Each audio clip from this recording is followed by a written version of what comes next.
जिंदाबाद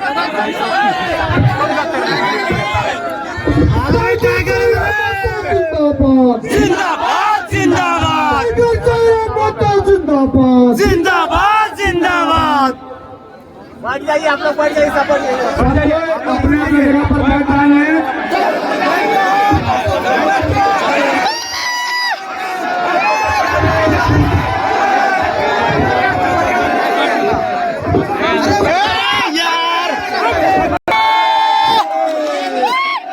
गमछावा बांध ले हो, तबीयत खराब है। आज झारखंड के सबसे प्राचीन जिला हजारीबाग, जिसका गठन 1833 में किया गया। तो झारखंड के सबसे प्राचीन जिला हजारीबाग की सरजमी में जितने भी झारखंडी उपस्थित हैं उन सभी को झारखंडी जोहार। और आज ढलती हुई शाम झारखंड के उगते हुए सूरज का अनुमान कर सकती है। और आप इस कड़कड़ाती ठंड में जिस प्रकार से अपने जगह में हमारे सभी वक्ताओं को गंभीरता पूर्वक एक एक शब्द उनके वचनों को सुन रहे हैं, इससे ये आभास हो चुका है कि हम लोग इस जंग की आधी लड़ाई जीत चुके हैं। बस मतदान जब करेंगे तो पूरी लड़ाई जीत जाएंगे। कि वह खून कहो किस मतलब का जिसमें उबाल का नाम नहीं, कि वह खून कहो किस मतलब का जिसमें उबाल का नाम नहीं, वह खून कहो किस मतलब का जो आ सके देश के काम नहीं। उस दिन लोगों ने सही सही खून की कीमत पहचानी थी जब बर्मा में सुभाष ने उनसे मांगी कुर्बानी थी। बोले स्वतंत्रता की खातिर बलिदान तुम्हें करना होगा, बहुत जी चुके हो जग में तुम्हें मरना होगा। आजादी के चरणों में जो जयमाल चढ़ाई जाएगी, सुनो तुम्हारे शीशों के फूलों से गूंथी जाएगी। यह आजादी का संग्राम भला पैसों पर खेला जाता है, यह शीश कटाने का सौदा नंगे सर झेला जाता है। आज जननायक कर्पूरी ठाकुर जी की जयंती है, जैसा हमारे संजय दा बता रहे थे। उस जननायक को नमन करते हैं और नेताजी की पंक्तियों को रखा कि कल नेताजी की जयंती थी और एक दिन पहले इस देश में आस्था के विषय, करोड़ों लोगों के आस्था के विषय राम अयोध्या में विराजित हुए। चूंकि देश में एक माहौल, एक गीत बना, राम आएंगे, हम तो कहेंगे राम के साथ भगत सिंह भी आए, APJ अब्दुल कलाम भी आए, महात्मा गांधी भी आए, सरदार पटेल भी आए, चंद्रशेखर आजाद भी आए, अशफाक अली खां भी आए। लेकिन क्योंकि हम लोग पढ़े लिखे लोग हैं, हमें प्रैक्टिकली और लॉजिकली बात करनी चाहिए। बिल्कुल राम आए, बाकी जितने महापुरुष है वो भी आए, लेकिन क्या वो शरीर से आएंगे? हम पढ़े लिखे लोग हैं, प्रैक्टिकली बात कीजिए, हम लोग लॉजिकली बात कीजिए, इमोशनली नहीं। क्या जो महापुरुष चाहे कोई रहे, राम रहे, कृष्ण रहे, गांधी रहे, कलाम रहे, जिन्होंने अपने शरीर को त्यागा है, वो शरीर के रूप में आएंगे? क्या वो बोलते हुए आएंगे? क्या वो खाते हुए, नाचते हुए, गाते हुए आएंगे? नहीं, वो विचार के रूप में आएंगे। अतः राम का स्वागत है विचारों के रूप में, गांधी का भी स्वागत है विचारों के रूप में, कलाम का भी स्वागत है विचारों के रूप में। फिर शरीर के रूप में कोई नहीं आएंगे, ये प्रैक्टिकली आपको समझना होगा। यानी हम स्वागत करते हैं, राम आएंगे स्वागत करते हैं। अब आप कहेंगे कि अब तक हमने कभी सभाओं में इसका जिक्र नहीं किया, आज क्यों नहीं? इसलिए कि कुछ दिन बाद हजारीबाग के सांसद राम जी के नाम पर वोट करेंगे, राम जी के नाम पर वोट मांगेंगे। एक बात बताइए, राम का मतलब क्या होता है? राम का मतलब होता है त्याग, राम का मतलब होता है पिता के वचन के लिए राजपाट का त्याग। और ये जयंत सिन्हा जब राम के नाम से वोट मांगेंगे, आपको थोड़ा सवाल करना चाहिए, जिसके पास 50,000 करोड़ की संपत्ति है वो किस मुख से राम के नाम से वोट मांगेंगे? उनसे पूछिएगा कि राम का मतलब क्या है भाई, राम का आदर्श क्या है, राम का चरित्र क्या है, राम का आचरण क्या है, उनसे पूछिएगा। आज लगभग 62 विदेशी कंपनियों में उनका सीधा शेयर है, और ये व्यक्ति राम के नाम से मतदान करेंगे और आप मतदान दे देंगे? 62 कंपनियों में जो हजारीबाग के सांसद हैं उनका 62 कंपनियों में सीधा शेयर है विदेश में। वो तो आप जानेंगे कि परसेंटेज कितना है, लेकिन मुझे जहां तक जानकारी है 62 कंपनियों में इन ढोंगियों का, इन पाखंडियों का सीधा शेयर है। यदि राम जी के पास 50,000 करोड़ की संपत्ति होती तो वो क्या करते? अरे वो बिशुनगढ़ के 45 मजदूरों को सऊदी अरब में नहीं छोड़ते। वो बिशुनगढ़ के 45 मजदूरों को सऊदी अरब में नहीं छोड़ते जो टॉयलेट का पानी पी रहे हैं। वो बड़का गांव के लोगों में कर्फ्यू का माहौल नहीं उत्पन्न करते हैं। जो है अडानी प्राइवेट लिमिटेड कंपनी जमीन अधिग्रहण के लिए वहां इस प्रकार से पुलिस प्रशासन भरी है जैसे वो तालिबान लगता है। इसलिए आज राम यानी विचार, राम यानी आचरण, राम यानी आदर्श, राम यानी कर्तव्य, एक भी लक्षण वर्तमान जो सांसद है, क्योंकि यहाँ सबसे ज्यादा हिंदू मुस्लिम के नाम से मतदान होता है, एक भी लक्षण राम का इनमें नहीं दिखता है। ये तो ऐसे लोग हैं जिनके कारण एक और हमारे राज्य में भुखमरी है, हमारे राज्य में गरीबी है, पलायन है, विस्थापन है। और आपको जानकारी होना चाहिए पूरे झारखंड में सबसे ज्यादा अगर विस्थापन कहीं है तो हजारीबाग जिला, हजारीबाग लोकसभा के बिशुनगढ़ प्रखंड में। इसलिए आज मैं आपसे यही कहना चाहूंगा कि जब मत की बारी आए ऐसे व्यक्ति को चुनिएगा जो आपकी बातों को दिल्ली में रख सके, जो आपकी बातों को दिल्ली को मजबूत कर सके, जो आपकी लड़ाई को लड़ सके। एक बात सभी जानते हैं, चाहे मीडिया के कर्मी हो या प्रशासन के लोग हो या सरकारी कर्मचारी हो, हर कोई यहाँ अपने जीवन में चाहता है कुछ संपत्ति का अर्जन करके चले जाए। लेकिन आपको जानकारी होनी चाहिए आज जिस प्रकार से झारखंड का माहौल बना है, कहीं सड़क चौड़ीकरण के नाम पे, कहीं डैम के नाम में, कहीं तालाब के नाम में, कहीं माइंस के नाम में, कहीं फैक्ट्री स्थापित करने के नाम में हमारी जमीनें कौड़ी के भाव ले रहे हैं। यदि आज हमारे पास दिल्ली में शख्स नहीं होगा जो हमारे लिए लड़ सके तो आने वाले दिन ऐसा होगा कि झारखंड एक खंडहर के रूप में होगा, हम और आप केवल तमाशा देखेंगे। मैं आपके माननीय सांसद की एक करतूत सुनाता हूँ। करतूत और कारनामा में फर्क होता है, जैसे क्लेवर और कनिंग होने में फर्क होता है। दोनों का आपको सुना रहा हूँ। आपके जो यशस्वी नरेंद्र मोदी जी के नाम पर ये वोट लेंगे, माननीय जयंत सिन्हा इनका बाप भी संसद रह चुके, अपना बेटा को बनाने की तैयारी में है। राजरप्पा में प्रोजेक्ट आया था। आज समझिए कि किस प्रकार झारखंड को खोखला किया जा रहा है, किस प्रकार हमारी बुनियादी ढांचे को बर्बाद किया जा रहा है, किस प्रकार हमारे रोजी रोजगार को प्रदेशों के हाथों बेचा जा रहा है। वहां एक प्रोजेक्ट आया था, चूंकि सांसद हैं, दिल्ली से टीम आई थी तो सांसद की एक कुर्सी लगी हुई थी। सांसद महोदय कुर्सी में बैठते हैं, अंदर जो दिल्ली की टीम आई थी 5 सदस्य या 7 सदस्य टीम थी, उनसे पूछा सांसद महोदय ने, यशस्वी सांसद, आपके लोकप्रिय सांसद, आपके धर्मात्मा सांसद, अब भाई राम के नाम से वोट मांगते तो धर्मात्मा ही होंगे और आपने दिया है। इस धर्मात्मा सांसद ने पूछा कि ये प्रोजेक्ट कितने में कंप्लीट हो सकता है? बोला सर हार्डली 15 से 20 करोड़ में पूरा हो जाएगा।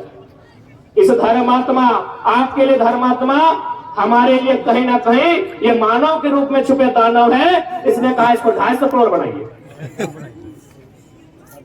आप पता कर लीजिएगा, राजरप्पा प्रोजेक्ट वहां 15 करोड़ में योजना थी, इन्होंने कहा इसको 250 करोड़ बनाइए। यानी जो योजना 15 करोड़ में हो सकती थी, 250 करोड़ किसके लिए?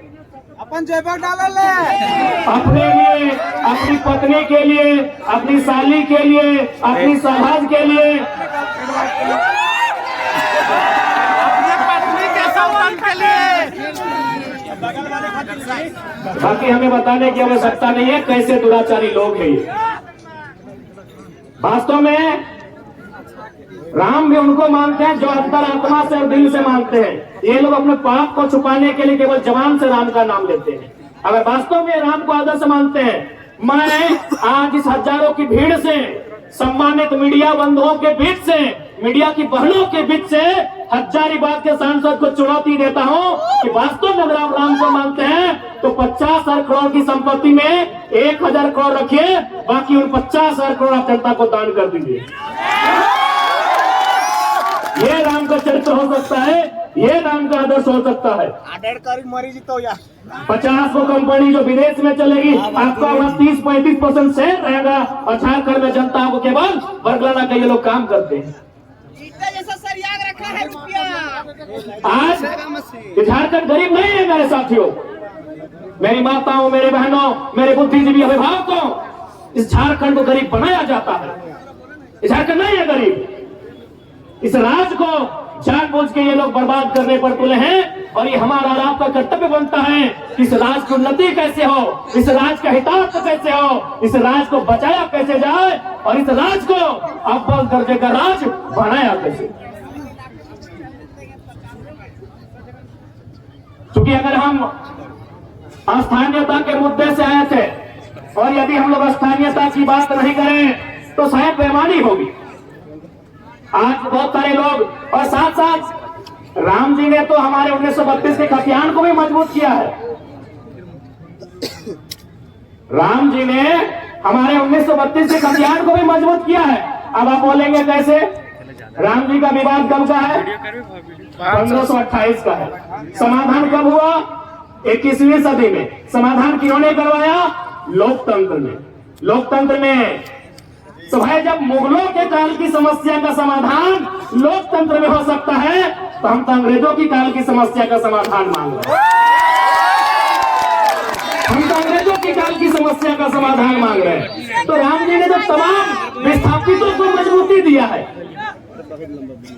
तमाम विस्थापितों को जिनका जमीन 50 साल पहले टाटा ने लिया है, डीवीसी ने लिया है, वेदांता ने लिया है, सीसीएल ने लिया है, बीसीसीएल ने लिया है, ईसीएल ने लिया है, एचईसी ने लिया है, हिंडाल्को ने लिया है, मगध, आम्रपाली, एनटीपीसी ने लिया है, 50 साल पहले लिया है। जब राम जी की समस्या का समाधान 500 साल बाद यही लोकतंत्र का बुनियादी, यही लोकतंत्र का सर्वोच्च न्यायालय करता है, तो 50 साल पहले जो हमारा जमीन अधिग्रहण हुआ है विकास के नाम पे, जो आज खाली पड़ा है, जो टाटा के कब्जे में है, कहीं एचईसी के कब्जे में है, कहीं हिंडाल्को के कब्जे में है, कहीं एनटीपीसी कब्जे में है, तो क्या हमारा भी अधिकार नहीं बनता है कि लोकतंत्र उसका समाधान करे? बनता है कि नहीं बनता है भाई? हमारे भी बाप दादा ने मात्र 50 साल पहले जमीन दिया है। एनटीपीसी को दिया है कोयला खोदने के लिए, मगध, आम्रपाली को दिया है, टंडवा में दिया है, पिपरवार में दिया है, राय बचरा में दिया है, बड़का गांव में दिया है, गोंदलपुरा में लेने वाले हैं। वो कर्फ्यू का माहौल है। यही बिशुनगढ़ में कोणार्क डैम के माध्यम से दिए हैं। तो हमें भी इस लोकतंत्र में उतनी ही आस्था है। तो हमारी भी जमीनें, क्योंकि भारत का कानून भी कहता है यदि किसी कंपनी ने, किसी फैक्ट्री ने आपसे जमीन अधिग्रहण किया है और उस जमीन पर अगर कोई काम नहीं हो रहा है तो बकायदा राज्य सरकार को चाहिए वह जमीनें रैयत को वापस करना चाहिए। तो लोग कहते हैं भाई अंग्रेजों के काल का है, हमने तो बता दिया मुगल काल की समस्या का समाधान लोकतंत्र के माध्यम से हुआ। आप एक बात बताइए, जो लोग कहते हैं कि अंग्रेजों की काल की समस्या है, अंग्रेजों का कानून है, तो भारत के बुद्धिजीवी लोग बताए तो कि भारत का क्या है? भारत के लोग हमें बताएं, हम लोग थोड़ा कम पढ़े लिखे नौजवान हैं, अभी पढ़ाई लिखाई कर ही नहीं। भारत का है क्या? अरे भारत की प्रस्तावना फ्रांस से, भारत का मौलिक अधिकार संयुक्त राज्य अमेरिका से, भारत का नीति नेतृत्व आयरलैंड से, भारत के मौलिक कर्तव्य रसिया से, भारत का राष्ट्रपति संयुक्त राज्य अमेरिका से, भारत की सांसद ब्रिटेन से, भारत का संघीय ढांचा कनाडा से, भारत का आपातकाल जर्मनी से, भारत की संवर्ती सूची ऑस्ट्रेलिया से। तो 1932 अंग्रेजों कहने चलेगा? ये व्यवस्थाएं अंग्रेजों की, ये व्यवस्थाएं अंग्रेजों की। अच्छा एक बात बताइए, हजारीबाग में अभी डीसी है, धर्म का डीसी मतलब समझते हैं हम लोग? Deputy collector. अच्छा एक बात बताइए, कलेक्टर का मतलब क्या होता है? कलेक्टर शब्द कहाँ से आया? कलेक्टर शब्द आया है कलेक्ट से। कलेक्ट माने क्या होता है? कलेक्ट करना, कोनो चीज इकट्ठा करना, जमा करना। तो भाई ये कलेक्टर लोग अंग्रेज के टाइम क्या करते थे? कलेक्ट करते थे व्यापारियों से, किसानों से लगान कलेक्ट करते थे, खजाना कलेक्ट करते थे, इसीलिए इन्हें कलेक्टर की उपाधि दी गई थी। अब क्या हुआ, एक प्रमंडल चूंकि हजारीबाग में है, वहां आता है डिविजनल कमिश्नर। डिविजनल कमिश्नर समझते हैं ना, यानी प्रमंडल के आयुक्त। कमिश्नर का मतलब क्या होता है, यानी कलेक्टर जो पैसा, जो खजाना, जो धान चार सोना चांदी कलेक्ट करके ले जाते थे, उस पैसे को सुरक्षित अंग्रेजों तक, ब्रिटेन तक कमीशन लेके जो पहुंचाता था उसे कमिश्नर कहते थे। कमीशन कहां से आया, कमिश्नर शब्द कमीशन से आया है। तो भाई अंग्रेजों का कलेक्टर चल रहा है, अंग्रेजों का कमिश्नर चल रहा है, तो 1932 का अभियान काहे नहीं चलेगा, काहे नहीं चलेगा अभी बताइए। क्या हमारी लड़ाई गलत है, ये हमारी मांग गलत है? जी नहीं, बस हमारे लोगों को जानबूझकर कमजोर बना के रखा गया है, क्योंकि सारा समस्या है यहाँ की खनिज, यहाँ के कंड कंड में खनिज है, यहाँ के पहाड़ में, यहाँ के पर्वत में, यहाँ के पठार में, यहाँ के जंगल में, यहाँ के नदी में। नदी में नहीं समझे क्या? अरे दामोदर नदी को भी लोग चेंज करना चाहता था। ये पैसे के लालची लोग, क्योंकि दामोदर नदी के नीचे मैक्सिमम कोयला है, ये लोग दामोदर नदी के बहाव को बदलना चाहता था। यानी यहाँ के पहाड़ में खनिज, यहाँ के नदी में खनिज, यहाँ के नालों में खनिज, इसीलिए जानबूझ के झारखंड की व्यवस्था को चौपट किया गया है। अब आप कहेंगे कैसे? क्योंकि हजारीबाग को मैंने अक्सर कहा है, ये एजुकेशन हब है, शैक्षणिक राजधानी है। अगर रांची राजधानी, दुमका उपराजधानी, कोडरमा अपराक राजधानी, धनबाद कोयला राजधानी, जमशेदपुर स्टील राजधानी, तो हजारीबाग शैक्षणिक राजधानी है। अब कैसे व्यवस्था को यहाँ का नेस्तनाबूद किया गया है सुनिए। हम 2011 बैच के इंटर ऑफ साइंस के स्टूडेंट थे। हो सके कोई 12 वाले होंगे, कोई 13 वाले होंगे, कोई 10 वाले होंगे, कोई 9 वाले होंगे। ईमानदारी से बताइए उस समय इंटर का रिजल्ट क्या होता था? खासकर इंटर ऑफ साइंस का बताइए। बहुत गंदा। मैं बता रहा हूँ 2011 में 28%। लक्ष्मी सिंह शिक्षा मंत्री उस टाइम। गंभीरता पूर्वक सुनिएगा कि कैसे एक सिस्टम काम कर रहा है जो झारखंड को दिन प्रतिदिन खोखला कर रहा है। गरम पानी पी ले दादा। मात्र 28%। कॉमर्स का रिजल्ट था 42%, साइंस का रिजल्ट था 47%। सोच के देखिए आपकी रूह कांप जाएगी। आर्ट्स का रिजल्ट था 47, यानी 50% से ज्यादा बच्चे फेल हुए थे। कॉमर्स का रिजल्ट 42, यानी 50 से कई गुना ज्यादा, कई गुना नहीं, संख्या में कितना ज्यादा। और मात्र 28% रिजल्ट था इंटर ऑफ साइंस का, 2011 का हम साइंस का और पास आउट स्टूडेंट है। यानी सोच के देखिए, जब हमारे बच्चे पढ़ेंगे नहीं, जब ये इंजीनियर नहीं बनेंगे, जब ये मेडिकल में नहीं जाएंगे, तो आगे जाकर कैसे राज्य को संभालेंगे? वियतनाम और फ्रांस की कहानी आपने पढ़ा होगा, वो तो आपने वियतनाम और फ्रांस के बारे में पढ़ा है। ये लोग झारखंड में चरितार्थ करके बैठे हैं। हमारे रिजल्ट को शून्य करके रखा था, हमारे रिजल्ट को डाउन करके रखा था। उतना छोड़िए, अभी आप कल का या परसों का अखबार पढ़े होंगे, धनबाद से नवोदय में 26 बच्चों का चयन हुआ है। हमको लगता है 20 बच्चे बिहार के हैं। यानी आपके बच्चे, नवोदय का मतलब आप भी जानते हैं, हर फैमिली का ड्रीम होता है कि अपना बच्चा को नवोदय भेजें, अपना बच्चा को सैनिक स्कूल भेजें, क्योंकि बाकी स्कूल में खिचड़ी के अलावा ठीक कुछ नहीं मिलता है। नेतरहाट, अच्छा माफी चाहेंगे, नेतरहाट है ना मिथिलेश साहब? आप जितने भी नौजवान यहाँ बैठे हैं, आपके घर में बेटा या बेटी जब जन्म लेती है और आप पहला प्रयास यही करते हैं कि अपना बच्चा को नेतरहाट भेजेंगे, सैनिक स्कूल में भेजेंगे। तमन्ना होती है कि नहीं? लेकिन वहां भी बाहर के लोगों का कब्जा है। हमारे बच्चे कहाँ मिलेंगे? जहाँ स्कूल का ड्रेस कभी पीला कभी हरा होगा वहां मिलेंगे, और जहाँ खिचड़ी 2-3 वैरायटी में मिलेगी वहां मिलेंगे। जहां गुणवत्तापूर्ण शिक्षा मिलेगी, नेतरहाट जैसे संस्थान में, सैनिक कॉलेज जैसे संस्थान में, नवोदय जैसे संस्थान में, वहां भी यूपी बिहार के लोगों का कब्जा है। ये गलत है कि नहीं, आप बताइए। पूरे गलत है। अरे भाई, लोग बोलते हैं कि आप बाहरी बिक्री करते हैं। हम लोग नफरत नहीं बांटते हैं, आप हमसे नफरत करते हैं कि हमें जानबूझकर फेल करते हैं, आप हमें मौका नहीं देते हैं। एक बात बताइए, यही बगल में विनोबा भावे यूनिवर्सिटी है, क्या हमने कभी गेट पर जाकर यह कहा कि एचओडी सर गो बैक, आप यूपी से चले जाएं, आप राजस्थान से चले जाएं, आप बिहार से चले जाएं? क्या हमने कहा?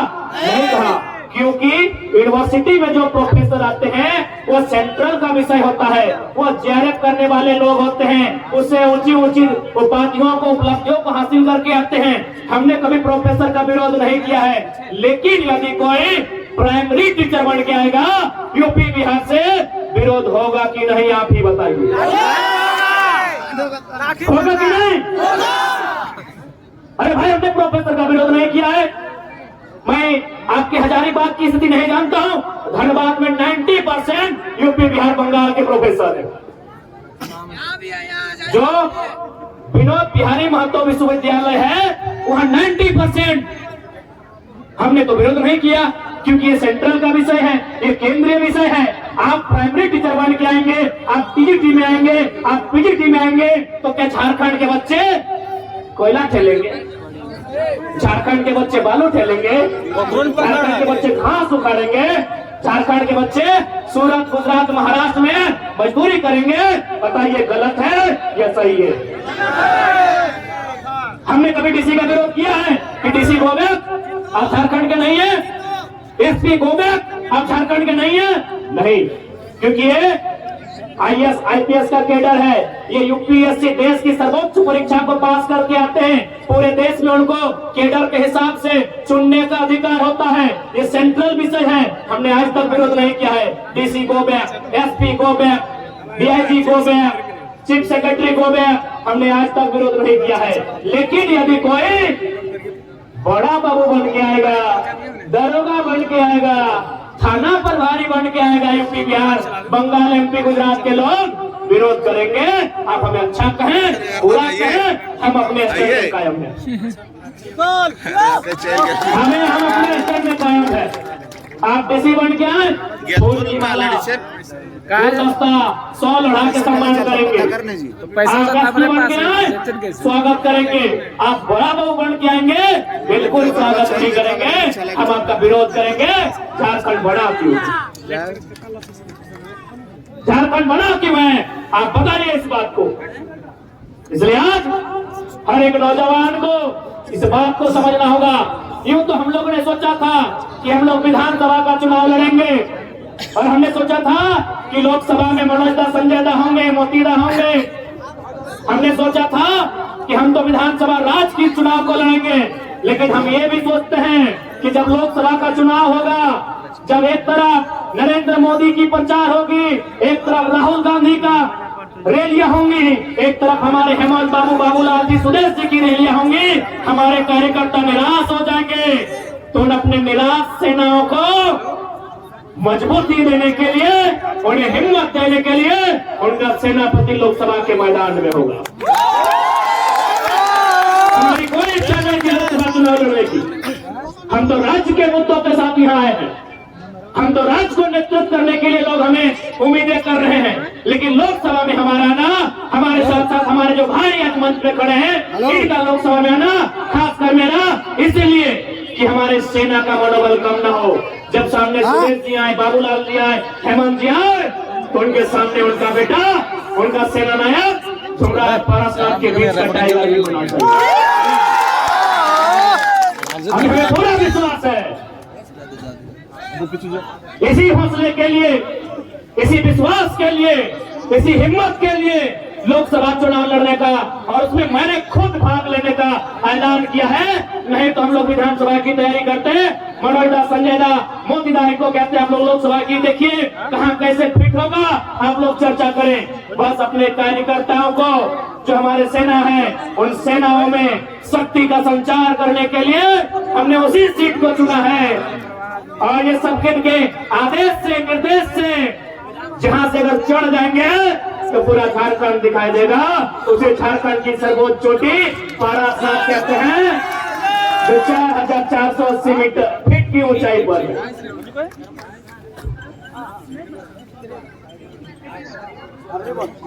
वोट मारेगा जरा मत तो इसलिए आज बड़का गांव की बात कीजिए। कुछ दिन पहले बड़का गांव के कुछ साथी आए थे जयंत सिन्हा से मिलने के लिए। इन्होंने साफ साफ कहा कि जमीन तो आपको देनी होगी। जयंत सिन्हा ने साफ साफ कहा जमीन तो आपको देनी होगी। बताइए तो